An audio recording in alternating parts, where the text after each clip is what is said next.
ఇంకా రెండు వాక్య భాగాల్లో ప్రకటన గ్రంథము 5వ అధ్యాయం 9వ వచనములో, అదేవిధముగా ఎఫెసీ రాసిన పత్రిక 2వ అధ్యాయం 11వ వచనంలో దేవుని యొక్క వాక్య భాగము రాయబడుచుంది. ప్రతి జాతిలోనూ, ప్రతి భాషలోనూ, ప్రతి జనాంగములోనూ దేవుడు మనుషులను కొన్నాడు అని రాయబడుచుంది. ఇక్కడ పౌలు అంటున్నాడు తన పత్రికలో, మునుపు దురస్తులమై ఉన్న మనల్ని క్రీస్తు రక్తము ద్వారా ఆయన మనలను సమీపస్తులుగా చేశాడు. ఎందుకు మనం దూరస్తులం అయ్యామంటే, ఆజ్ఞ అతిక్రమమే పాపం. పాపం వల్ల వచ్చు జీతం మరణం. ఈ పాపం వల్ల మనిషి దేవునికి దూరంగా అయిపోయాడు. ఇప్పుడు దూరం అయిపోయిన ఆ వ్యక్తి మరలా దేవుని దగ్గరికి రావాలి. అది దేవుని యొక్క సంకల్పం. కనుక యోహానులో రాయబడుచుంది, దేవుడు లోకమును ఎంతో ప్రేమించాడు, ఆ లోకములో ఉన్న నిన్ను ప్రేమించాడు కనుక దూరస్తులైపోయిన వారిని సమీపస్తులుగా చేయాలని ఆయన యొక్క తలంపు. కనుక ప్రకటనలో రాయబడుచుంది, దేవుడు మనుషులను కొన్నాడు. ఆ కొన్నటువంటి మనుషులను ఇక్కడ రాయబడుచుంది, ఆ దూరస్తులైన వారిని యేసు ప్రభు యొక్క రక్తము ద్వారా సమీపస్తులుగా చేశాడు. అంటే దేవుడు మానవుడు ఉన్నాడు, వారి మధ్య పాపం వల్ల దూరం అనేది వచ్చింది. ఇక్కడ ఈ మానవుడిగా ఉన్న ఈ యొక్క వ్యక్తి ఆ పాపం యొక్క శిక్షను గనక భరించినట్లయితే మరలా దేవుని దగ్గరికి చేరలేడు. ఇప్పుడు ఆ పాపములో ఉన్న వ్యక్తి పడిపోయాడు, పాపం వల్ల మరణం. ఈ పడిపోయిన వ్యక్తి మరలా లేపబడాలి అంటే ఆ శిక్ష ఎవరొకరు భరించాలి. ఆ శిక్ష భరించినట్లయితే ఈ వ్యక్తి మరలా దేవుని దగ్గరికి రాగలడు. ఈ యొక్క మనిషి యొక్క శిక్షను యేసు ప్రభు భరించడం వల్ల ఆ శిక్షకు ప్రతిఫలాన్ని అక్కడ యేసు ప్రభు భరించడం వల్ల ఇప్పుడు ఇదే వ్యక్తి మరలా దేవుని దగ్గర రావడానికి అవకాశం కుదిరింది. దానికి గల కారణం ఏంటంటే యేసు ప్రభు యొక్క మరణం. ఆయన మరణము చెందడం వల్ల ఈ యొక్క పాపంలో ఉన్న వ్యక్తి తన యొక్క పాప శిక్షను భరించిన అవసరం లేకుండా యేసు ప్రభువే ఆ శిక్షను భరించిన వాడిగా కనబడుతున్నాడు. అందుకే రాయబడి, మునుపుడు దురస్తులమైన మనల్ని ఆయన మరలా యేసు ప్రభు యొక్క రక్తము ద్వారా సమీపస్తులుగా చేశాడు. కాబట్టి ఈ యొక్క రక్తము, యేసు రక్తము మన యొక్క జీవితంలో చాలా ప్రయోజనాలను కల్పించినదిగా కనబడుతుంది. యేసు ప్రభు కనుక తన రక్తమును చిందించకపోయినట్లయితే, యేసు ప్రభు కనుక శిలువ మీద తన మరణించకపోయినట్లయితే మనకి విమోచన అనేది లేదు, మనకి రక్షణ అనేది లేదు. అందుకే అపోస్తలుల 4వ అధ్యాయంలో రాయబడుచుంది, నజరేయుడైన యేసు నామములోనే రక్షణ ఉంది తప్ప ఈ భూమి మీద ఉన్న ఏ మనిషికి ఇవ్వబడిన ఏ నామములో రక్షణ అనేది లేదు. కాబట్టి మనము రక్షింపబడాలి అంటే మన కోసం ఒక వ్యక్తి తన ప్రాణాన్ని త్యాగం చేయాలి. ఆయన ప్రభు అయిన క్రీస్తు. ఇక్కడ రాయబడుచుంది, ఆయన రక్తము చిందించడం వలన మనకు కొన్ని ప్రయోజనాలు అనేవి కలిగినాయి మన యొక్క జీవితంలో. ఆయన రక్తమును చిందించడం వలన మనం ఎటువంటి వారిగా ఉన్నాం. ఎందుకంటే అక్కడ రాయబడుచుంది, ఏ భాషలోను, ప్రతి భాషలోను, ప్రతి ఒక్క మతములోను, ప్రతి ఒక్క జాతిలోను ఆయన దేవుని కోసం మనుషులను కొన్నాడు. ఆ కొన్న నీవు ఆయన రక్తములో కడగబడితేనే తప్ప నువ్వు దేవుని దగ్గరికి చేరలేవు. కాబట్టి రక్తము మన యొక్క జీవితంలో చాలా ముఖ్యమైన పాత్రను పోషిస్తుంది. రక్తం అంటే ఏంటి? సంఖ్యాకాండము చూద్దాం. లేవికాండము 17వ అధ్యాయం 11వ వచనం. లేవికాండము 17వ అధ్యాయం 11వ వచనం. రక్తము దేహమునకు ప్రాణం. ఇక్కడ రాయబడుచుంది, రక్తమే మనిషి యొక్క ప్రాణం. రక్తం అంటే ప్రాణం అని రాయబడిస్తుంది అక్కడ. మనలో రక్తము లేదనుకోండి, మనలో రక్తపు నువ్వు హాస్పిటల్కి వెళ్ళావు, డాక్టర్ గారు నేను చూసి అమ్మా బ్లడ్ 2% ఉంది అన్నాడు. అమ్మా పర్లేదండి 2% ఉన్నా ఏం పర్లేదండి అంటాం మనం. అబ్బే నువ్వు అర్జెంటుగా 2 ప్యాకెట్లు బ్లడ్ ఎక్కిస్తాను కానీ నువ్వు మనిషి అయితే కాలేవు. ఎందుకంటే ఎప్పుడైతే బ్లడ్ పోయిందో మనం రంగు వస్తాం. మనం ఏమొస్తాం? రంగు వస్తాం. రంగు రావటం అమ్మా నువ్వు తెల్లగా వస్తున్నావు అంటే రంగు వస్తున్నట్టు కాదు. దాని అర్థం ఏంటంటే నీ బాడీలో బ్లడ్ అనేది లేదు. కానీ బ్లడ్ లేకపోవడం వల్ల మనం రంగు వస్తాం. ఆ ఏ రంగు అంటే అది చావు కళ. అది ఏంటంటే చావు కళ. కానీ మనలో ఎప్పుడైతే రక్తము లేదో మనం క్షీణించిపోస్తాం. ఎప్పుడైతే మనలో రక్తము లేదో మనం బలహీనలుగా ఉంటాం. అంటే రాయబడుతుంది ఏంటంట, రక్తము దేహమునకు ప్రాణం. కానీ ఇక్కడ రాయబడుతుంది ఆ ప్రాణమును ఆయన నీ కోసము త్యాగం చేశాడు. ఆ ప్రాణము నీ కోసం ఇవ్వటం వల్ల, ఆయనే తన రక్తమును కార్చడం వల్లనే ఈ క్షణమున నువ్వు ఇక్కడ ఉండడం గల కారణం. ఇప్పుడు నీ మీద ఏ శిక్ష విధి కూడా లేదు. రోమీయులకు రాసిన పత్రిక 8:1 రాయబడి వచ్చింది, క్రీస్తు యేసునందున్న వారికి ఏ శిక్ష విధి కూడా. ఎందుకంటే ఆ శిక్షను ఆల్రెడీ ఆయన భరించాడు కనుక, ఆ రక్తం ద్వారా నువ్వు కడగబడిన వాడిగా ఉన్నావు కనుక నీ మీద ఏ శిక్ష విధి కూడా లేదు అని రాయబడుతుంది. ఇక్కడ ప్రియమైన వాళ్ళరా, మన యొక్క జీవితంలో యేసు ప్రభు యొక్క రక్తము చేసుకొని ప్రయోజనాలు ఏంటో నేర్చుకుందాం. ఆ రక్తం యొక్క ప్రాముఖ్యత ఏంటి, ఎందువల్ల ఆయన తన రక్తమును కార్చవలసిన వచ్చింది మనం నేర్చుకుందాం. ముందుగా 1వ యోహాను పత్రిక, 1 యోహాను పత్రిక 1వ అధ్యాయం, 1 యోహాను పత్రిక 1వ అధ్యాయం 7వ వచనం. ఆయన వెలుగులో ఉన్న ప్రకారము మనమును వెలుగులో నడిచినలా మనం అన్యోన్య సహవాసము గలవారమై ఉంటాం. అప్పుడు ఆయన కుమారుడైన యేసు రక్తము ప్రతి పాపముల నుండి మనల్ని పవిత్రులుగా చేయను. ఇక్కడ రాయబడి యేసు ప్రభు యొక్క రక్తం వల్ల ప్రయోజనం ఏంటంటే, ఆయన రక్తం వలన మనము మన పాపముల నుండి మనం పవిత్రులుగా చేయబడతాం. కానీ మనం పవిత్రులుగా లేకపోయినట్లయితే మనం దేవుని చేరుకోలేం. అపవిత్రతతో మనం దేవుని దగ్గరికి వెళ్ళలేం. ఇక్కడ రాయబడి వచ్చింది ఆయన రక్తం వల్ల ప్రయోజనం ఏంటంటే, ఆయన నీ పాపములను పవిత్రపరిచాడు అని రాయబడుతుంది. క్లెన్సింగ్. కడగకపోయినట్లయితే మనం దేవుని దగ్గరికి చేరలేం. 9వ వచనం చదవండి, 1వ అధ్యాయం 9వ వచనం. మన పాపములను మనం ఒప్పుకున్నట్లయితే ఆయన నమ్మదగిన వాడును నీతిమంతుడును కనుక ఆయన మన పాపములను క్షమించాడు. ఇక్కడ రాయబడుతుంది ఆయన రక్తము చిందించడం వలన, యేసు ప్రభు యొక్క రక్తము వలన మనకు క్షమాపణ అనేది దొరికింది. ఇక్కడ మొదటిగా యేసు ప్రభు యొక్క రక్తం వల్ల ప్రయోజనం ఏంటంటే ఫర్గివ్నెస్ అండ్ క్లెన్సింగ్. మనము క్షమించబడిన వారిగా, పవిత్రపరచబడిన వారిగా ఉండాలని ఆయన నీ కోసము తన రక్తమును ధారపోసిన వాడిగా కనబడుతున్నాడు. ఇక్కడ యేసు ప్రభు యొక్క రక్తం యొక్క ప్రయోజనం ఏంటంటే నువ్వు పవిత్రపరచబడి నీ అపరాధములు క్షమించబడి ఉన్నాయి. ఇక్కడ రాయబడిన మాట అదే, యేసు ప్రభు యొక్క రక్తము ద్వారా నువ్వు పవిత్రపరచబడ్డావు. యేసు ప్రభు యొక్క రక్తము ద్వారా నీ అపరాధములన్నీ కూడా క్షమించబడి ఉన్నాయి. అవి ఎంత దూరం అంటే ఇక్కడ రాయబడుతుంది, తూర్పుకి పడమట ఎంత దూరమో అంత దూరముగా ఆయన అతిక్రమములను చేస్తున్నవాడు.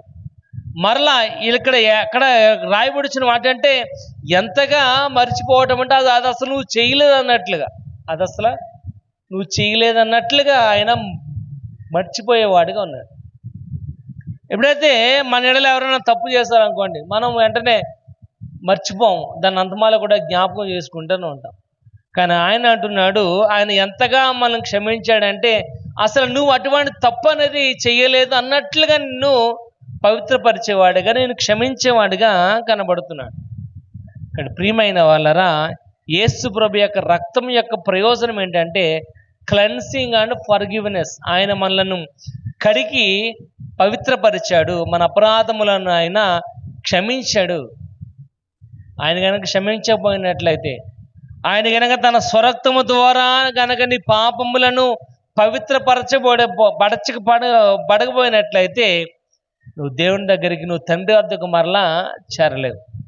కానీ ఇక్కడ వాక్యభాగం రాయబడుచుంది, అసలు ఎంతగా ఆయన మర్చిపోయాడంటే మరలా ఇటువంటి తప్పోటు నువ్వు చేశావు అనే ఆలోచన ఆయనకి లేకుండా అంతగా ఆయన మర్చిపోయినట్లుగా కనబడుతుంది. అక్కడ ఒకటి ప్రయోజనం ఏంటంటే, ఆయన నేను పవిత్రపరిచి నీ పాపములను, నీ అపరాధములను క్షమించిన వాడుగా ఉన్నాడు. అందుకే ఆయన తన రక్తాన్ని నీ కోసము చిందించినాడు.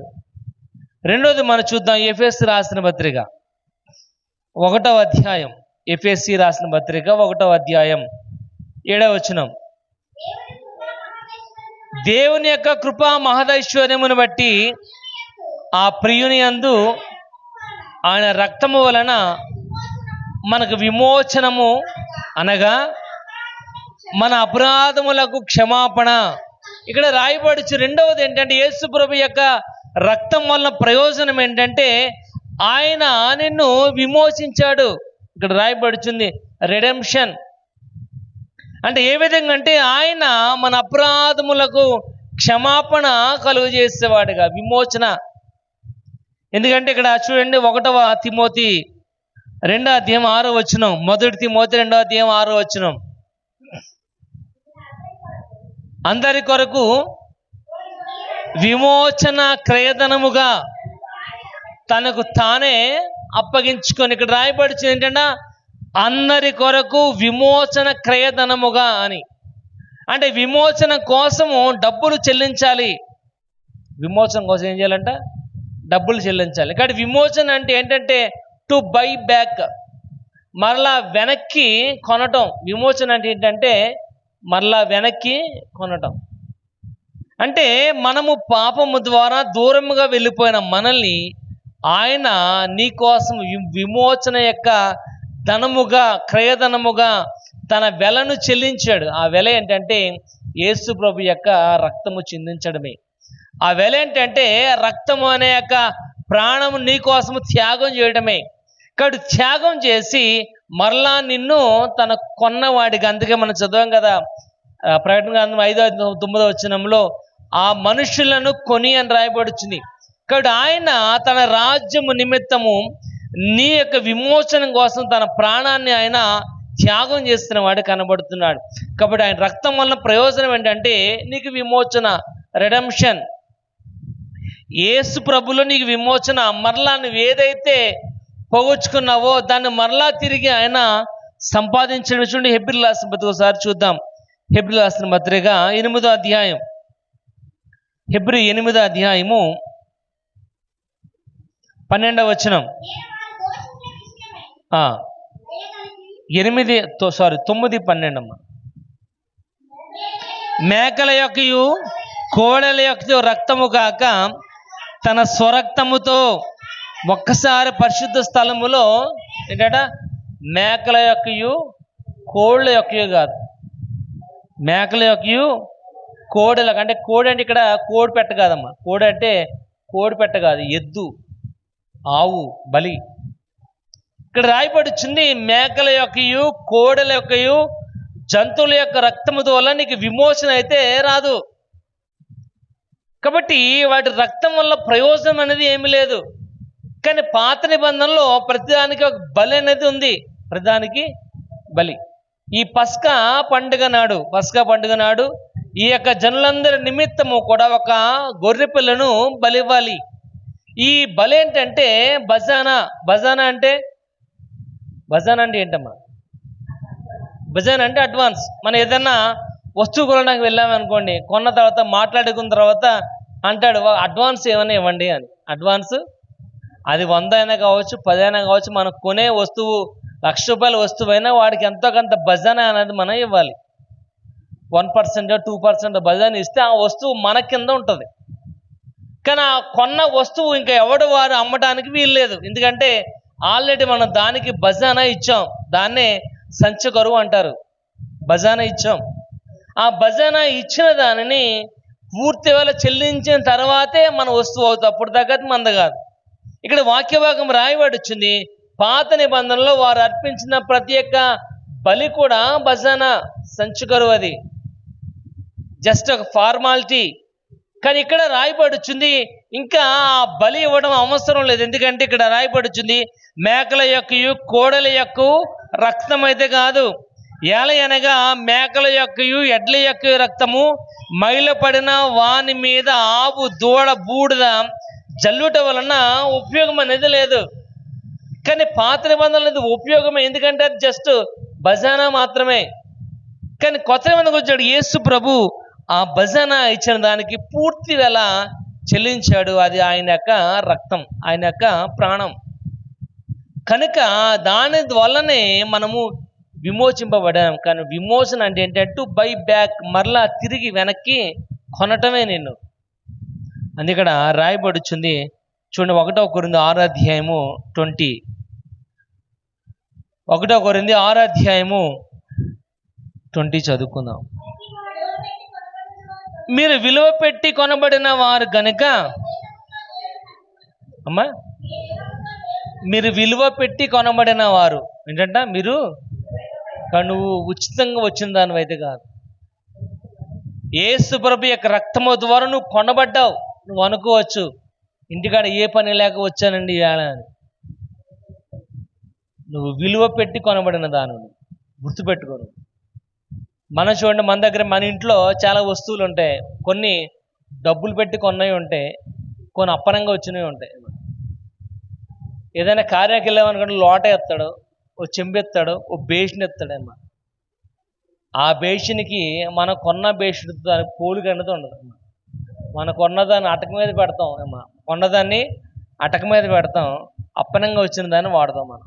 అది పోయినా పర్లేదు, ఎవరిని ఎత్తుకెళ్ళిపోయినా పర్లేదు, అదే అమ్మ వాళ్ళ దగ్గర పోయినా పర్లేదు, ఏమో కొనలేదు.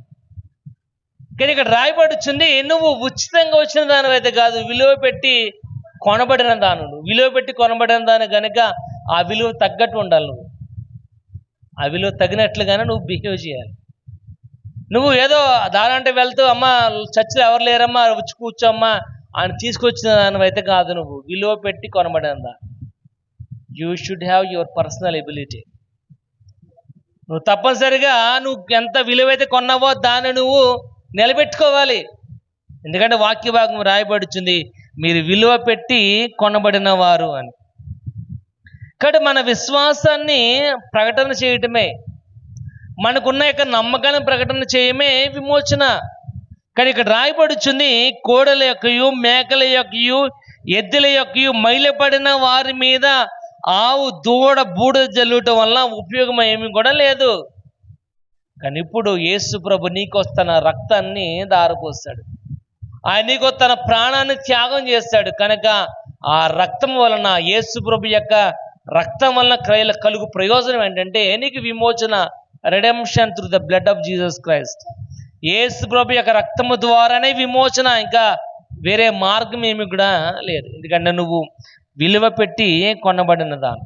ఒకసారి చూడండి, కొలసీలు రాసిన పత్రిక 1:13 చూద్దాం. కొలసీలు రాసిన పత్రిక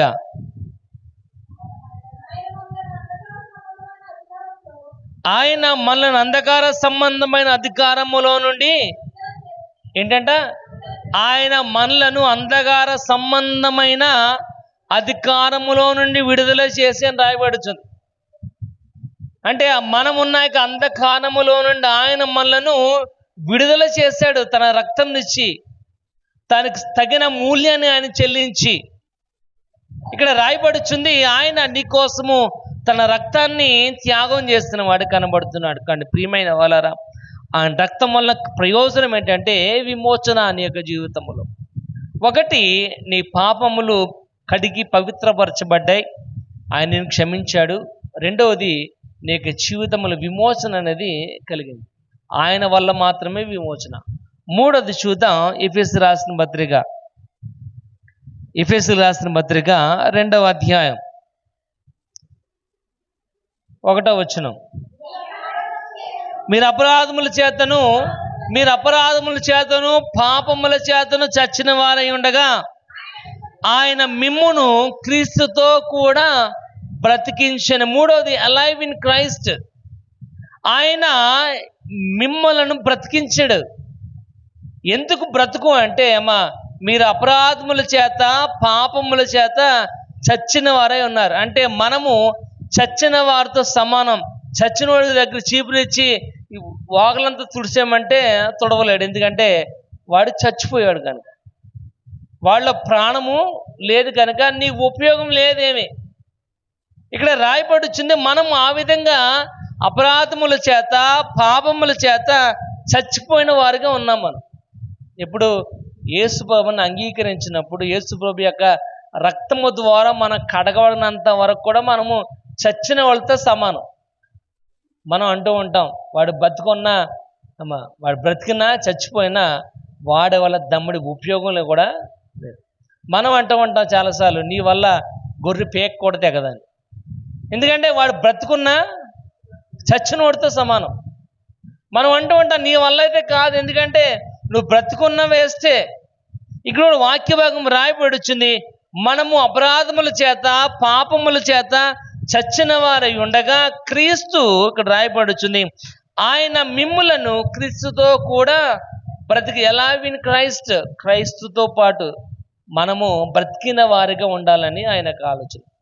కాబట్టి నువ్వు ఆ చచ్చిన వారిగా ఉండకుండా, ఎందుకంటే రోమీయులకు రాసిన పత్రిక 5వ అధ్యాయంలో రాయబడుచుంది, మనం ఇంకా అపరాధులుగా ఉండగానే, మనం ఇంకా పాపులుగా ఉండగా, మనం ఇంకా శత్రువులుగా ఉండగానే ఆయన యుక్త కాలం ముందు నీకోసం తన ప్రాణాన్ని త్యాగం చేశాడు, రక్తాన్ని చిందించాడు. కాబట్టి మనం ఇంకా శత్రువులమై పాపులమై బలహీనమై ఉండగా ఆయన నీకో తన ప్రాణాన్ని త్యాగం చేశాడు. త్యాగం చేయడం గల కారణం ఏంటంటే నువ్వు క్రీస్తుతో కలిసి బ్రతికి ఉండాలని. చూడండి 5వ అధ్యాయము 2వ అధ్యాయము 5వ వచనం చదువుకుందాం. దేవుడు కరుణా సంపన్నుడై ఉండి మన అపరాధములు చచ్చిన వారమై ఉన్నప్పుడు సైతము మన ఎడల చూపిన తన మహాప్రేమను బట్టి మనల్ని క్రీస్తుతో కూడా బ్రతికించను. కాబట్టి మనము చచ్చిన వారై ఉన్నప్పుడు సైతము తన ప్రేమను చూపించి ఆయన మనను బ్రతికించాడు. కాబట్టి నువ్వు బ్రతికి ఉన్నావంటే నువ్వు దేవుని యొక్క కృప. నువ్వు బ్రతికి ఉన్నావంటే ఆయన నీ కోసము త్యాగం చేసిన తన రక్తం యొక్క ప్రయోజనం. నువ్వు బతికున్నావంటే నీకున్న బలం వల్ల, నీకున్న శక్తి వల్ల, నువ్వు తినే ఆహారం వల్ల అయితే కాదు. దేవుని యొక్క దయ లేకపోయినట్లయితే మనం పాట పాడతాం ఏమని, నీ దయ లేనిదే, నీ కృప లేనిదే అమ్మా, నిన్ను ఊహించలేని బ్రతుకు అంటాం. కానీ అమ్మా, ఆ కృపకి ఇవ్వాల్సిన ప్రాముఖ్యత మనం ఇవ్వం. ఈరోజు 3 ఏళ్ళు నోట్లోకి వెళ్తున్నాయి, 4 ఏళ్ళు 5 ఏళ్ళు నోట్లోకి వెళ్తున్నాయి అంటే అమ్మా, 5 ఏళ్ళు మన నోట్లో వెళ్తున్నాయి అంటే అమ్మా, నువ్వు కన్నా మీ అమ్మ మీ నాన్న వల్ల అయితే కాదు, నువ్వు తినే ఆహారం వల్ల అయితే కాదు, నువ్వు తిన్న రాగి సంగటి వల్ల కాదు, జొన్న వల్ల కాదు, దేవుని యొక్క కృప వల్లనే మనం బ్రతికున్నాం. కాబట్టి బ్రతికున్నాం కనుక మనం విలువ పెట్టి కొనబడిన వారం కనుక ఈ విలువకు సార్థకత అనేది ఉండాలి. ఈ విలువకి ఏముండాలంట, మనం బ్రతుకున్నామంటే ఏమా ఏదో దున్నపోతు మీద వాన కురుస్తున్నట్టు కాదు. మనం బ్రతుకున్నామంటే మనం ఎందుకు బ్రతుకున్నామో ఆ విలువను తెలుసుకోవాలి. మనం ఏదో తాగేసి తడిసి పడిపోవడం కాదు. మనం బ్రతుకుంది సిగరెట్ బీడీలు తాగుతాం కాదు. మనం బ్రతుకుందే కైనీళ్ళు పాన్పరాగులు తింటాం కాదమ్మా. మనం బ్రతుకున్న దానికి వాల్యూ అన్నది ఉండాలి. మనమే అంటాం, నువ్వు బతుకుతుంది పెంట మీద, కుక్క కూడా బతుకుతుందంట. ఇక్కడ మన జీవితానికి ఒక విలువ ఉంది. ఆ విలువ నిలబెట్టుకోవాల్సిన బాధ్యత కూడా మనకు ఉంది. మనం ఏమంటామంటే ఏదో లైఫ్ వెళ్ళిపోతుంది కదా, గడిచిపోతుంది కదా అనుకుంటాం. కానీ వాక్య భాగం రాయబడి వచ్చింది, నువ్వు విలువ పెట్టి కొనబడినది. నువ్వు అపరాధముల చేత చచ్చినోళ్ళలాగా ఉన్నప్పుడు ఆయన తన రక్తమునిచ్చి నిన్ను బ్రతికించాడు. కనుక నువ్వు క్రీస్తుతో కూడా బ్రతకాలని ఆయన యొక్క ఉద్దేశం. కనుక అలవ్ ఇన్ క్రీస్తులో పాటు మనం కూడా బ్రతకాలి. చూడండి, గలతీయులకు రాసిన పత్రిక చూద్దాం. గలతీయులకు రాసిన పత్రిక 2వ అధ్యాయము 20 చదువుకుందాం. నేను క్రీస్తుతో కూడా సిలువ వేయబడుచున్నాను, ఇకను జీవించువాడు నేను కాదు. ఏంటంట పౌలు అంటున్నాడు, జీవించువాడు నేను కాదు, క్రీస్తే నాలో జీవిస్తున్నాడు. చూడండి, లూకా సువార్త 9:25 లూకా 9:25. ఒకడు లోకమంతను సంపాదించుకొని తన్ను తాను పోగొట్టుకున్నట్లయితే ప్రయోజనమేమి? ఏంటంట? ఒకడు లోకమంతను సంపాదించుకుని తన యొక్క జీవితమును నష్టపరుచుకుని, ఏంటి ప్రయోజనం? ఏంటి? మనం ఈ పనికి వెళ్తామమ్మా, ఈ జానడు పొట్ట కోసం దేవుని పని పాడు చేస్తున్నాం మనం. ఈ జానడు పొట్ట కోసం ఈ వారం కాబట్టి ఇంకో వారం అనుకుని వెళ్ళిపోతున్నాం మనం. ఏది ఆడిచ్చే 1000 రూపాయల కోసం, ఆడిచ్చే 200, 300 కోసం. కానీ దేవుని యొక్క వాక్య భాగం రాయబడి, నువ్వు ఎంత కష్టపడి సంపాదించినా అదంతా కూడా అడిగిపోతుందంట, సిల్లు జంచులోకి వెళ్ళిపోతుంది. నెహెమ్యాలో రాయబడి 9 రాయబడుతుంది, వారు 40 సంవత్సరంలేమా ఒక్క పూట కూడా లేదు అనకుండా మనస్ఫూర్తిగా తిన్నారట, మనస్ఫూర్తిగా. కానీ ఇంకో చోట రాయబడుతుంది, నువ్వు దేవుని యొక్క మాట నువ్వు విననోళ్ళకి పోతావు కనుక నువ్వు ఎంత తిన్నాను తృప్తి పడవు అని రాయబడుతుంది. ఇంకోటి ఏంటంటే, దేవుని మాటను వినకపోవటం వల్ల నువ్వెంత తిన్నను తృప్తి కలగదు నీ జీవితంలో.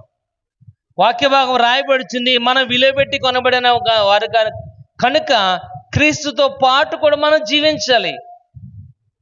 కాబట్టి మొదట క్రీస్తు, తర్వాతే మిగతావన్నీ. అందుకే మత్తయి సువార్త 6:33 రాయబడుతుంది, ఆయన నీతిని రాజ్యమును మొదట వెతకనట్లయితే అప్పుడు తినడానికి తిండి, కట్టుకోవడానికి బట్ట, ఉండడానికి గృహాన్ని దేవుడు దయచేస్తాడు. మనం ఏం చేస్తుంటా, అవన్నీ ఉంటేనే వద్దాం అనుకుంటావు, అవి ఉండవో నువ్వు రావు. ఏంటి ప్రయోజనం? అందుకే అంటున్నాడు, ఒకడు లోకమంతను సంపాదించుకుని తన ప్రాణాన్ని పోగొట్టుకుంటే వాడికి ఏంటి ఉపయోగం? ఎందుకంటే వాక్య భాగం రాయబడుతుంది, యేసు ప్రభు యొక్క రక్తము వల్ల నువ్వు కడగబడ్డావు. యేసు ప్రభు యొక్క రక్తం యొక్క ప్రయోజనం ఏంటంటే నువ్వు క్రీస్తుతో పాటు కూడా జీవించాలి అని ఆయన యొక్క ఉద్దేశం. 4వది చూద్దాం, యోహాను సువార్త 3:16. దేవుడు లోకమును ఎంతో ప్రేమించెను కాగా అద్వితీయ కుమారునిగా పుట్టిన వాని యందు విశ్వాసం ఉంచి ప్రతివాడు నశింపక నిత్య జీవం. ఇక్కడ రాయబడుతుంది, యేసు ప్రభు యొక్క రక్తం వల్ల ప్రయోజనం ఏంటంటే నిత్య జీవం, ఎవర్ లాస్టింగ్ లైఫ్. అంటే ఆయన వాక్య భాగం రాయబడుతుంది, మన యొక్క జీవితంలో నిత్య జీవాన్ని ఇచ్చేవాడుగా ఉన్నాడు ఆయన. వాక్య భాగం ఇక్కడ మనకు చూసినట్టు అర్థమవుతుంది. 91 రాయబడుతుంది, అది మా ఆయుష్కాలం 75 సంవత్సరములు, అధిక బలమైన 80 సంవత్సరములకు అయినను వాటి వైభవము ఆయాసం దుఃఖమే. అంటే ఇప్పుడున్న పరిస్థితుల్లో 70 కూడా కాదు, 40 దాటితే గొప్ప విషయమే. ఇప్పుడున్న పరిస్థితుల్లో 40 దాటితే గొప్ప విషయమే. 40 పైన ఉన్న వాళ్ళందరూ కూడా అదృష్టవంతులే. కానీ 40 దాకా కూడా ఎవరు రావట్లేదు. చాలా మంది చూసాం. మన శాలెం ఫ్రెండ్ ఒకటి చచ్చిపోయాడు, లక్కీ గడ్ ఫ్రెండ్ చచ్చిపోయాడు, చిన్న చిన్న వయసు. ఎందుకంటే ఏ దినమో ఏ గడియో తెలియదు మనకి. కానీ ఇక్కడ వాక్య భాగం రాయబడుతుంది, అధిక బలమైన 80 సంవత్సరాలు అయినా నువ్వు వాటికి వైభవము ఆయాసం కూడా దుఃఖమే. కానీ ఇక్కడ వాక్య భాగం రాయబడుతుంది, ఎటర్నల్ లైఫ్, నిత్య జీవనం ఆయన ఇచ్చేవాడు ఉన్నాడు. కానీ తక్కువ ఉన్న ఈ సమయంలో మనము సంతోషపడటం కంటే ఎక్కువ ఉండే యొక్క లైఫ్ స్పాన్లో ఆ జీవితం మనకి అవసరం. ఎందుకంటే ఆయన మనకిచ్చేది ఎటర్నల్ లైఫ్. కాబట్టి ఇక్కడ రాయబడుతుంది, మన యొక్క జీవితం అనేది క్రీస్తులో దాయబడి ఉంది. అదేంటంటే ఆయనతో పాటు నిత్య జీవం. ఇది మాత్రం తాత్కాలికమైన జీవితం, అది నిత్య జీవితం. మనం ఈ తాత్కాలికమైన దానికోసమే ఎన్నో ప్రయాసాలు పడుతూ ఉంటాం. ఈ తాత్కాలికమైన దానికోసమే మన చెమటను ఓర్చి కష్టపడుతూ ఉంటాం. కానీ నిత్య జీవం కోసం మనము ఆశపడేవారిగా ఉండలే. కానీ వాక్య భాగం రాయబడుతుంది, నీ యొక్క జీవితంలో అటువంటి యొక్క నిత్య జీవాన్ని ఇవ్వాలని యేసు ప్రభు తన రక్తాన్ని నీ కోసము త్యాగం చేసిన వాడు కనబడుతున్నాడు. ఇక్కడ యేసు ప్రభు యొక్క రక్తం వల్ల ప్రయోజనం ఏంటంటే ఎటర్నల్ లైఫ్, నిత్య జీవాన్ని ఆయన మనకి ఇచ్చేవాడుగా కనబడుతున్నాడు. చూడండి, యోహాను సువార్త 10:10 చూద్దాం ఒకసారి. యోహాను సువార్త 10:10. దొంగతనమును నాశనము చేయుటకు వచ్చును గాని ఆ, గొర్రెలకు జీవం కలుగుటకును అది సమృద్ధిగా కలుగుటకును ఏంటంట, గొర్రెలకు జీవం ఇవ్వడానికి ఆ ఇచ్చిన జీవం ఏంటంట సమృద్ధిగా. అంటే ఏంటి అమ్మ సమృద్ధిగా అంటే ఏంటి? ఏ కొదువ కూడా ఆయన ఇచ్చే నిత్య జీవంలో ఏ కొదువ లేకుండా. అందుకంటున్నాను, నేనుండు స్థలములో నువ్వు ఉండలాగా ఐ విల్ కమ్ బ్యాక్, నేను తప్పకుండా వెనక్కి వస్తాను. ఎందుకంటే ఆయన ఇచ్చే నిత్య జీవంలో సమృద్ధిగా మనకి ఇచ్చేవాడుగా కనబడుతున్నాడు. కాబట్టి ప్రియమైన వాళ్ళరా, వాక్య భాగం రాయబడు జీవితకాలము తక్కువే, కానీ క్రీస్తులో మాత్రం నిత్య జీవం. మన జీవితకాలం తక్కువ, ఇంతలోని కనబడి అంతలో ఆయమైపోయే ఆవిరి వంటిది. కానీ ఇక్కడ రాయబడుచుంది, మనం కనుక ప్రభులో జీవిస్తే మాత్రము అది మాత్రం నిత్య జీవం. ఈ లోకంలో ఉన్నట్లయితే కొంతకాలమే, కానీ ప్రభువులో కనుక మనం ఉన్నట్లయితే మాత్రం నిత్య జీవం. కానీ ఇక్కడ రాయబడుచుంది 4వది, ఆయన రక్తం వలన ప్రయోజనం ఏంటంటే నిత్య జీవానికి ఇవ్వడానికి కోసం ఆయన తన రక్తాన్ని త్యాగం చేసిన వాడిగా కనబడుతున్నాడు. 5వది చూద్దాం, రోమిల్ రాసిన పత్రిక 8వ అధ్యాయము 37వ వచనం. రోమా 8:37.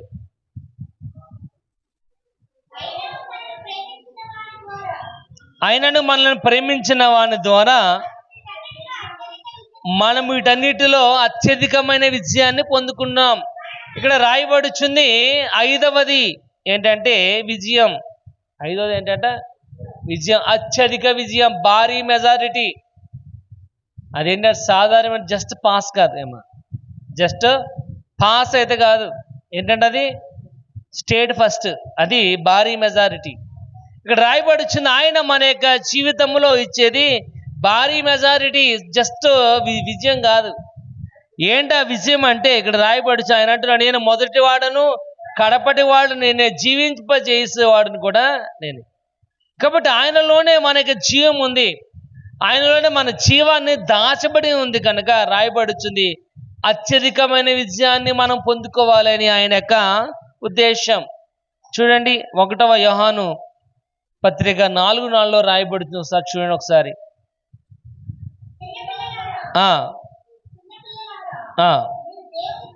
మీరు దేవుని సంబంధులు, మీలోనున్నవాడు లోకములో ఉన్నవాడి కంటే గొప్పవాడు గనుక. ఏంటంట, లోకములో ఉన్నవాని కంటే గొప్పవాడు కనుక మనం లోకాన్ని జయించాం. మీలోనున్నవాడు లోకములో ఉన్నవాని కంటే గొప్పవాడు కనుక మనం లోకాన్ని జయించాం. అటు వాక్య భాగం రాయబడుచుంది, నీ యొక్క జీవితంలో అత్యధికమైన విజయాన్ని నువ్వు పొందుకోవాలని యేసుప్రభు నీకోసం తన రక్తాన్ని చిందించాడు. ఎందుకంటే ఈ యొక్క మానవుని యొక్క జీవితంలో ఈ యొక్క శోధనలు, ఇబ్బందులు, కష్టాలు, కన్నీళ్ళు అనేవి కూడా పాసింగ్ క్లౌడ్స్ లాంటివి, అంటే మేఘములు లాంటివి, వచ్చి వెళ్ళిపోతాయి. మేఘాలు శాశ్వతంగా ఉండేవి కాదు. నిన్న మనకు మేఘాలు ఫుల్గా ఉన్నాయేమో, ఇప్పుడు ఎండ చూడండి ఎలా, అంటే మేఘాలు ఎప్పుడు కూడా ఉండేవి కాదు. మేఘాలు వచ్చి వెళ్ళిపోయాయే మాత్రం శాశ్వతంగా ఉండేవి అయితే కాదు. ఇక్కడ వాక్యభాగం కూడా అదే రాయబడుచుంది. ఏంటంట, కడవరికి జయాన్ని ఇచ్చేవాడు ఆయనే, లాస్ట్ జయాన్ని ఇచ్చేవాడు.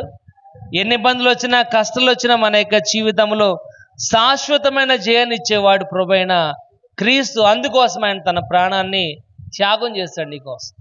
చూడండి 12వ అధ్యాయము 11వ వచనం, ప్రకటన గ్రంథం, ప్రకటన 12వ అధ్యాయం 11వ వచనం. వారి గొర్రెపిల్ల యొక్క రక్తమును తామిచ్చిన సాక్ష్యమును బట్టి వారిని జయించిన. ఎందుకంటే గొర్రెపిల్ల యొక్క రక్తమును బట్టి వారికి జయం వచ్చింది. దేనివల్ల వచ్చిందంట, గొర్రెపిల్ల యొక్క రక్తం వల్ల జయం. కాబట్టి నీ యొక్క జీవితంలో జయం రావాలి అంటే యేసుప్రభు యొక్క రక్తమే తప్ప వేరొక ఏది కూడా లేదు. కానీ ఇక్కడ రాయబడుచుంది 7వ అధ్యాయంలో, వీరెవరు ప్రభు అంటే వీరు మహాశ్రమలో నుంచి వచ్చిన వారు, గొర్రెపిల్ల యొక్క రక్తములో తమ వస్త్రములను ఉతుక్కుని వారిని తెలుపు చేసుకున్నవారు అని రాయబడచ్చు. కాబట్టి మలినమైపోయిన నీ యొక్క జీవితము యేసుప్రభు యొక్క రక్తము ద్వారా కడగబడితేనే జయం. అందుకే రాయబడుచుంది అత్యధికమైన జయాన్ని కలుగజేసేవాడు యేసు ప్రభువు మాత్రమే, ఆయన మాత్రమే నీకో తన రక్తాన్ని త్యాగం చేసిన వాడిగా కనబడుతున్నాడు. ఇక్కడ ప్రియమైన వాళ్ళారు, అక్కడ వాక్యభాగం రాయబడుచుంది, కడగబడితే మనము యేసు ప్రభు యొక్క రక్తం ద్వారా కడగబడితే ఎవరు గుర్తించినా గుర్తించకపోయినా ఒకడు మాత్రం గుర్తిస్తాడు, ఆడు సాతాను. ఆడెవరంట? సాతాను. ఎప్పుడైతే మనం కడగబడ్డామో, ఎప్పుడైతే నువ్వు కడగబడ్డావో సాతాను గడికి మెసేజ్ వెళ్తుంది, పలానా వ్యక్తి యేసు ప్రభుని నమ్ముకుంది అని. ఎప్పుడైతే ఈ విషయం తెలిసిపోయిందో ఇంకా వైఫై లాగా నీ చుట్టూరు తిరుగుతూ ఉంటాడు. వైఫై లాగా నీ చుట్టూరు ఏగ చూడమ్మా, ఇలా కొడితే ఇడ్డైపోద్ది, ఇలా కొడితే ఇడ్డైపోద్ది. దాని పని ఏంటి? నీ చుట్టూ తిరుగుతుమే వైఫై లాగా. ఇప్పుడు చూడండి, మనము లైట్ వేసినప్పుడు లైట్ పురుగులు వస్తూ ఉంటాయి అమ్మా. లైట్ వేసినప్పుడు కొవ్వొత్తి పెట్టాము అనుకోండి, లైట్ పురుగులు వస్తాయి అక్కడికి. అవి ఆ లైట్ ఉన్నంత వరకు లైట్ చుట్టూ తిరుగుతూ ఉంటాయి అమ్మా, గిర్ర గిర్ర గిర్ర తిరుగుతూ ఉంటాయి. దాంట్లో ఒక కొంటుతే ఉంటుంది పురుగు అమ్మా. అదేం చేద్ది, అలాగా ఆ లైట్ నుంచి అలాగే వెళ్తుంది. ఆ వెలుగుతున్న జ్యోతి నుంచి అలాగే వెళ్ళగానే అమ్మా, వెంటనే ఆ వేడికి అది తట్టుకోలేక చచ్చిపోద్ది, అది కాలిపోద్ది. ఇప్పుడు అర్థమైందా? ఇప్పుడు అబ్జర్వ్ చేయండి, ఈసారి అబ్జర్వ్ చేయండి. క్యాండిల్ పెట్టినప్పుడు అబ్జర్వ్ చేయండి, కొన్ని లైట్ పురుగులు వస్తాయి అక్కడికి. వచ్చిన పురుగులన్నీ కూడా లైట్ చుట్టూ తిరుగుతూ ఉంటాయమ్మా. రాత్రి మనం బండేసి వెళ్తున్నప్పుడు ఆ లైట్ వేస్తేనే ఆ పురుగులు మన కౌంట్లో పడతాయి. లైట్ వేయకపోతే పురుగులు మొఖం మీద తగలం. ఎప్పుడైతే ఆ తగిలిందో వెంటనే చచ్చిపోదు. తగిలితే, ఎందుకంటే తగిలింది మన అన్ని దాన్ని చంపేస్తాం. అలాగే ఇక్కడ రాయబడొచ్చు, ఎప్పుడైతే నువ్వు రక్షింపబడ్డావో సాతానికి మెసేజ్ వెళ్తుంది, వాడిని చుట్టూ వైఫైలో తిరుగుతాడు. ఎప్పుడైతే నిన్ను పట్టుకుంటాడో ఆడు చచ్చిపోతాడు. మనం ఏం చేస్తామంటే ఆడు పట్టుకుంటాడు కదా అని మనం భయపడుతూ ఉంటాం, ఆడు ఇంకా తన ప్రభావం చూపిస్తాడు. కానీ వాక్యభాగం రాయబడుచుంది, అత్యధికమైన విజయాన్ని దేవుడు నీకు దయచేసేవాడుకున్నాడు. ఎందుకంటే ఆయన తన స్వరక్తమునిచ్చాడు నీకు, కొనబడిన దానం అని రాయబడుచుంది. విలువ పెట్టి కొనబడిన దానం. మునుపు దూరస్థులమై ఉన్న మనల్ని యేసు ప్రభు యొక్క రక్తము ద్వారా సమీపస్తులుగా చేశాడు. కనుక ఇక్కడ రాయబడుచుంది, ఏదేమైనప్పటికీ చివరికి విజయాన్ని కలుగజేసేవాడు ఆయనే. చూడండి, స్లాబ్ అని చూడండి, మనం స్లాబ్ వేస్తాం, ఆ మేస్త్రి సరిగ్గా పనిచేయలేదు అనుకోండి, స్లాబ్ ఏమవుతుంది, క్రాకులు ఇచ్చేది అక్కడక్కడ పగిలిపోతాయి.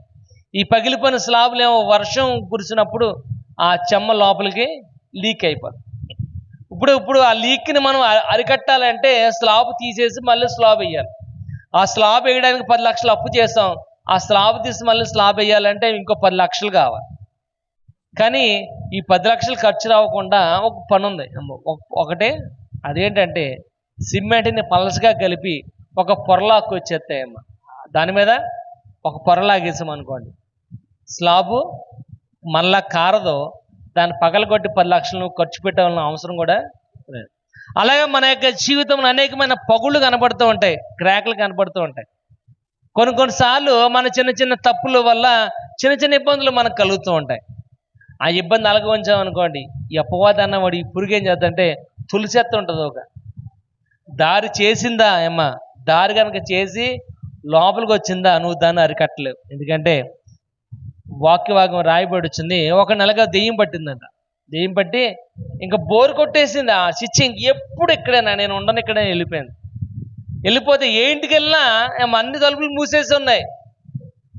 ఇంకా చిచ్చి ఎక్కడ ఉండడం కన్నా మరలా ఇంటికి వెళ్ళిపోతామని ఏం చేస్తుంది, అదొకటే రాలే ఏమా, వస్తా దానికంటే చెడ్డమైన మరీ ఏడు తీయాలని తీసుకుని అదే ఇంటికి మరలా వచ్చింది. కాబట్టి ఆడి మొదటి స్థితి అమ్మ, ఆడి కడపటి స్థితి మొదటి స్థితి కంటే చాలా భయంకరంగా ఉంది. కానీ ఆ క్రాకలు ఎప్పుడైతే పూర్తి చేస్తామో, అది ఎప్పుడైతే బయటకు వచ్చిన వెంటనే తలుపేసేస్తామో, ఇంక లోపలికి వచ్చే అవకాశం అనేది ఉండదు. ఎందుకంటే మన యొక్క జీవితంలో కూడా ఎన్ని తప్పులు ఇబ్బందులు ఉంటాయి, మనిషి కాబట్టి సహజంగా జరుగుతూ ఉంటాయి. కానీ ఏదేమైనప్పటికీ యేసు రక్తం ద్వారా ఎప్పుడైతే మనం విమోచింపబడి కడగబడిన వాడిగా ఉంటామో, అత్యధికమైన విజయాన్ని ఆయనే దయచేసేవాడు కనబడుతున్నాడు. అందుకే నీ యొక్క జీవితంలో అటువంటి విజయాన్ని కలిగి చేయాలని యేసు ప్రభు యొక్క రక్తము నీ కోసము త్యాగం చేసిన వాడిగా కనబడుతున్నాడు. కానీ ఇక్కడ రాయబడినది ఒకటి, క్లెన్సింగ్ అండ్ ఫర్గివ్నెస్, మన అపరాధములను కడిగి మనము పవిత్రపరచబడిన వారిగా ఉండడానికి.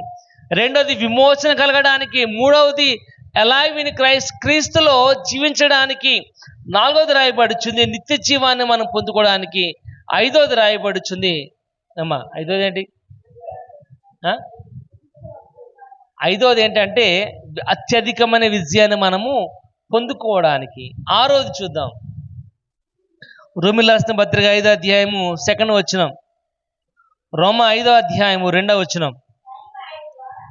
మరియు ఆయన ద్వారా మన విశ్వాసం వలన ఈ కృపయందు ప్రవేశము గలవారమై అందులో నిలిచి ఉండి దేవుని మహిమను గురించిన నిరీక్షణను బట్టి అతిశయపడుతున్నాం. ఆ రోజు రాయబడుచుంది యాసెస్ టు గాడ్. అంటే యాసెస్ అంటే దేవునితో దేవుని కృపలోనికి ప్రవేశం. మనకి దేవుని యొక్క కృపలోనికి ప్రవేశం. ఇప్పుడు చూడండి, మనం ఏదైనా పెళ్ళికి వెళ్ళాలనుకోండి, ఏదైనా పెళ్ళికి ఫంక్షన్కి వెళ్ళాలనుకోండి, ఇన్విటేషన్ ఉంటేనే వెళ్తాం. ఇన్విటేషన్ ఉంటేనే వెళ్తాం. గృహప్రవేశం అయినా, మెచ్యూర్ ఫంక్షన్ అయినా, వివాహం అయినా, ఆఖరికి దినం భోజనం అయినా పిలిస్తేనే వెళ్తాం. అంటే ఇన్విటేషన్ ఉంటేనే వెళ్తాం. పర్లేదు వెళ్తున్నాను రా అంటే అబ్బా నన్ను పిలవలేదు అంటామా తప్ప మనం వెళ్ళాం. కానీ ఇక్కడ రాయబడి వచ్చింది యేసు ప్రభు తన రక్తము నీకోసము త్యాగం చేయటం వల్ల యాసెస్ టు గాడ్ అంటే దేవునిలోనికి నువ్వు ప్రవేశం. ఇక్కడ రాయబడి వచ్చింది ఈ కృపయందు ప్రవేశము గలవారమే అందులో మనం నిలిచి ఉండాలి. మన దగ్గర ఏమున్నాయి? బ్యాంకులో డబ్బులు ఉన్నాయి, మన అకౌంట్లో ఏమున్నాయి? డబ్బులు ఉన్నాయి. ఇప్పుడు ఏటీఎంకి వెళ్ళి డబ్బులు తీసుకోవాలంటే బ్యాంక్ బుక్కి వెళ్తే డబ్బులు వస్తాయా? ఇప్పుడు ఏటీఎంలో డబ్బులు తీయాలంటే ఏటీఎంకి ఒక కార్డు ఉంటుంది, ఆ కార్డు పూసుకెళ్తేనే డబ్బులు వస్తుంది తప్ప ఏటీఎం బుక్ ఇచ్చుకెళ్తే మన అకౌంట్ బుక్ ఇచ్చుకెళ్తే ఏటీఎంలోంచి డబ్బులు అనేవి రావు. ఇప్పుడు ఏటీఎంలోకి ఏది యాక్సెస్ అవుతుందో ఆ కార్డు ఇచ్చుకెళ్ళాలి.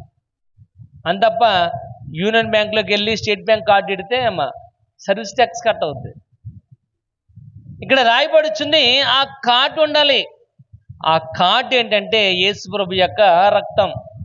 యేసుప్రభు నీకోసం తన రక్తాన్ని దారపోయటం ద్వారా యాక్సెస్ టు గాడ్, డైరెక్ట్గా నువ్వు దేవుని దగ్గరికి నువ్వు వెళ్ళగలవు. ఎందుకంటే ఎప్పుడైతే యేసుప్రభు చనిపోయాడో దేవాలయపు తెర పైనుంచి కిందకి రెండుగా చిరిగిపోయింది. విశ్వాసులు కూడా వెళ్ళని ఆ ప్రదేశానికి విశ్వాసగా ఉన్న నువ్వు వెళ్ళడానికి యాక్సెస్ అవకాశం అనేది దొరికింది. ఎందుకంటే అతి పరిశుద్ధ స్థలంలోనికి ప్రధాన యాజకుడు మాత్రమే వెళ్ళాలి. సంవత్సరానికి ఒక్కసారి మాత్రమే వెళ్ళాలి.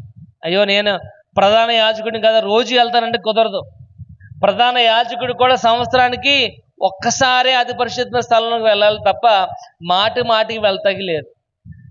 ఇక్కడ రాయబడి ఎప్పుడైతే ఆ దేవాలయ తెర ఎప్పుడైతే రెండుగా చిరిగిపోయిందో, ఇప్పుడు విశ్వాసగా ఉన్న నీవు ఎక్కడో ప్రాంగణంలో వెనకాల ఉన్న నీవు ఇప్పుడు అతి పరిశుద్ధ స్థలంలో డైరెక్ట్గా వెళ్ళడానికి ఒక యాక్సెస్, ఒక అవకాశాన్ని పొందుకున్నాం. అదేంటంటే యేసు ప్రభు యొక్క రక్తం. రక్తం వల్ల ప్రయోజనం ఏంటంటే ఇక్కడ రాయబడుచుంది ఏంటంటే ఆయన ద్వారా మన విశ్వాసం వలన కృపలోనికి మనకి ప్రవేశం, ఎంట్రన్స్ పాస్. మన సినిమాకి వెళ్ళాలనుకోండి సినిమాకి వెళ్ళాలనుకోండి, నువ్వెంత రాజకీయ నాయకుడు అయినా నువ్వెంత పలుకుబడి కలిగిన వాడిగా ఉన్నా డోర్ దగ్గర ఒకటి ఉంటాడు టికెట్ చింపేవాడు. వాడికి నువ్వు టికెట్ చూపిస్తేనే నేను సీడీ ఎక్కనిస్తాను లోపల, లేకపోతే నువ్వు గుమ్మం బయటే తప్ప గుమ్మం లోపలికి వెళ్ళడానికి వీల్లేదు. ఇంకొక ఎగ్జాంపుల్ ఏంటంటే హాల్ టికెట్. ఇంకో ఎగ్జాంపుల్ ఏంటంటే హాల్ టికెట్. నువ్వు ఎగ్జామ్ సెంటర్కి వెళ్ళొచ్చు, ఎగ్జామ్ జరుగుతున్న హాలు గుమ్మం దాకా వెళ్ళొచ్చు. నువ్వు గుమ్మం లోపలికి రావాలంటే టీచర్ అడుగుతుంది where is your hall ticket. నీ హాల్ టికెట్ లేకపోతే నువ్వు ఎంత రింద్రహారాలు మాని చదివినా కానీ బుక్లెట్ ఎవరు నీకు, క్వశ్చన్ పేపర్ ఎవరు నీకు? నాకు అవసరం లేదండి క్వశ్చన్ పేపర్ అని ఎవరిని అవసరం లేదు. ఎందుకంటే మన దగ్గర ఏం లేదు, హాల్ టికెట్ లేదు. ఇక్కడ వాక్యం రాయబడుచుంది ఆ హాల్ టికెట్, ఆ టికెట్, ఆ అవకాశం, ఆ యాక్సెస్, ఆ ఏటీఎం కార్డు ఏంటంటే యేసు ప్రభు యొక్క రక్తం. యేసు ప్రభు యొక్క రక్తంలో కనుక నువ్వు కడగబడకపోయినట్లయితే నో యాక్సెస్ టు గాడ్, దేవుని దగ్గర వెళ్ళడానికి అవకాశం లేదు నీకు. ఇక్కడ రాయబడుచుంది ఆయన నీ యొక్క జీవితంలో ఇచ్చిన గొప్ప అవకాశం ఏంటంటే ఆ కుమారుని యొక్క రక్తము ద్వారా నువ్వు విమోచింపబడితేనే తప్ప నువ్వు దేవుని దగ్గరికి చేరలేవు. కానీ ఇక్కడ రాయబడుచుంది చూడండి, ఎఫెసీయులకు రాసిన పత్రిక 2వ అధ్యాయము 13వ వచనం మనం చదువుకున్నాం ఇందాక. మునుపటి దూరస్థలమై ఉన్న మనము ఇప్పుడు యేసు ప్రభు యొక్క రక్తము ద్వారా సమీపస్తులుగా ఉన్నాం. చూడండి, యెషయా గ్రంథం చూడండి 59వ అధ్యాయం 2వ వచనం. 59:2. మీ పాపములు ఆయన ముఖమును ఏంటమ్మా? నీ పాపములు ఆయన ముఖమును నీకు మరుగుపరిచెను. ఇక్కడ రాయబడి ఏంటంట, నీలో పాపం ఉండటం వల్ల దేవుని యొక్క ముఖాన్ని నువ్వు చూడలేవు. దేవుని యొక్క ముఖాన్ని చూడాలి అంటే నీలో పాపం లేకుండా ఉండాలి. దేవుని యొక్క ముఖాన్ని చూడాలి అంటే నువ్వు కడగబడిన దానివిగా ఉండాలి. దేవుని యొక్క ముఖాన్ని చూడాలి అంటే నీకు యాక్సెస్ ఉండాలి, హాల్ టికెట్ ఉండాలి అమ్మా. ఒక అవకాశం కనుక నువ్వు లేకపోయినట్లు దేవుని యొక్క ముఖాన్ని నువ్వు చూడలేవు. పాపం వల్ల మనం లాస్ట్ ఎవ్రీథింగ్. పాపం వల్ల అన్నీ పోగొట్టుకున్నాం మనం. పాపం వల్ల వచ్చే జీతం మరణం. పాపం వల్ల ఇవాళ మనం బట్టలు వేసుకుంటున్నాం. పాపం వల్ల ఇవాళ మనం తింటున్నాం ఏమ్మా. పాపం వల్ల ఇల్లు కట్టుకోవడానికి ప్రయాసపడతాం. పాపం వల్ల మన చెమట భూమి మీద పడుతుంది ఏమ్మా. దేనివల్ల? అందున ఆదికాండం అదే ఉంది కదా, నువ్వు చెమట ఊరిస్తేనే తప్ప నీకు ఆహారం ఉండదు. ప్రతి పొలం కూడా ముళ్ళ కంపలే, ప్రతి చోట కూడా రాళ్లే. ఎందువల్ల? పాపం వల్ల. కానీ ఇక్కడ రాయబడుచుంది, పాపం వల్ల మనము సమస్తాన్ని పోగొట్టుకున్నాం, కానీ రక్తం వల్ల సమస్తాన్ని కూడా మనం తిరిగి పొందుకున్నాం. పాపం వల్ల ఏమైతే మనకు పోయిందో రక్తం వల్ల కడగబడటం వల్ల దేవుని యొక్క ముఖాన్ని చూడే యొక్క అదృష్టం దేవుడు మనకి కలుగు చేశాడు.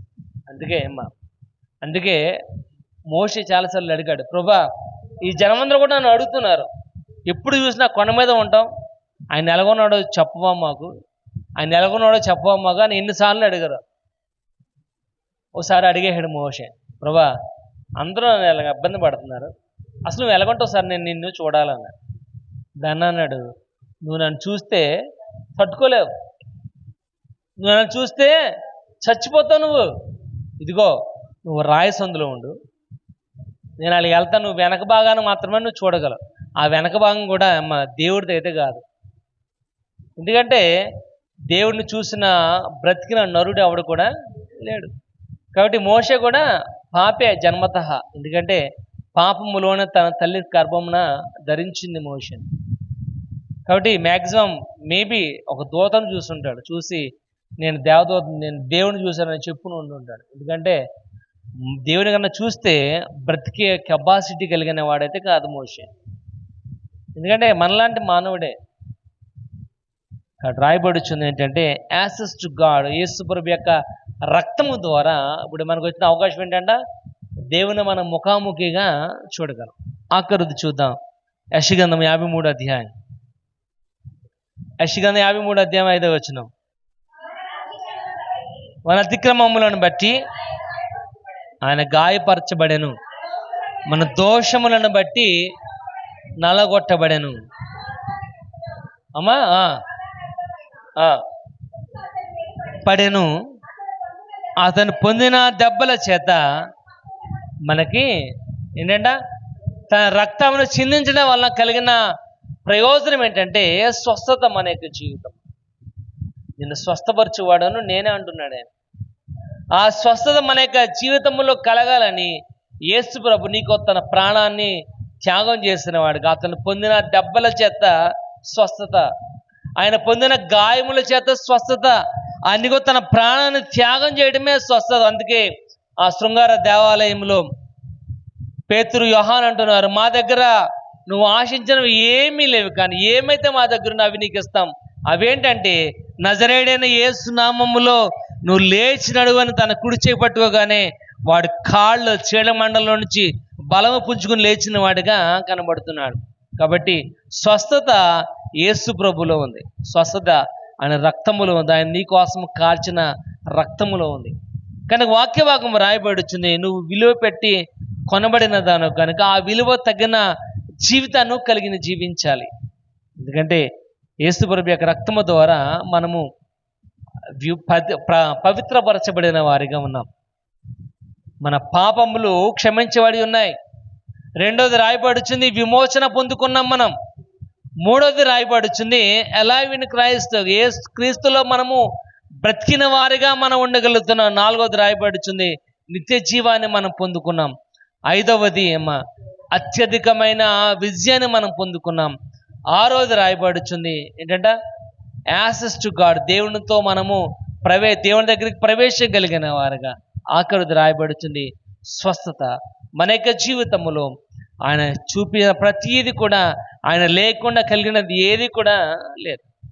ఆయన రక్తం వలనే మన యొక్క జీవితంలో ఈ క్షణమున మనం ఈ విధంగా ఎలా ఉండగలుగుతున్నామంటే ఆయన నీడలా చూపిన తన యొక్క ప్రేమ మరియు అన్ని కోసం కాచిన తన యొక్క రక్తం వలన మాత్రమే తప్ప.